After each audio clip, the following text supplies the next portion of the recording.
ভাইয়া, বিয়ে শাদী এখনো হয় নাই। সবাই তো বিয়ে করতে হলে যৌতুক লাগে, আমাদের তো এরকম সামর্থ্য নাই। ও আচ্ছা আচ্ছা, ঠিক আছে। আপনার বিবাহ বয়সের অত সামর্থ্য নাই।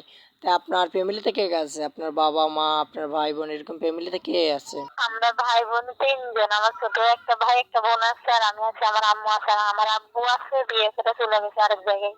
আচ্ছা, আপনার আব্বু যে বিবাহ করে চলে গেছে, আপনাদের খোঁজ তলাবি নেয়? না, খোঁজ খবর নাই না, খোঁজ খবর নিলে কি আমি প্রতিদিন আসতাম? এখন আপনার ফ্যামিলি চলে কিভাবে? আপনার কি বড় ভাই আছে কাজ টাজ কর্ম টর্ম করে আপনাদের ইনকাম করে খাওয়ায়?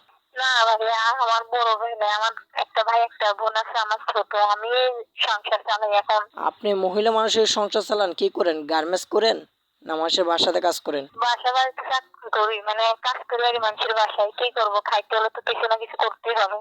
প্রতি মাসে বেতন পান কত? এই ধরেন 3,000 3,500 এরকম পাই আর কি। এইগুলা দেখে আপনার সংসার এক মাস চলে? এতগুলা বড় ফ্যামিলি। কি করবো, এখন যেমন তেমন তো খাইতে হবে। আচ্ছা এখন কি আর উপায় আছে? আচ্ছা, আপনি বড় ভাই এখন নাই যে করবে, সাহায্য করবে। প্রতিবেদনে আছেন কি মনে করে?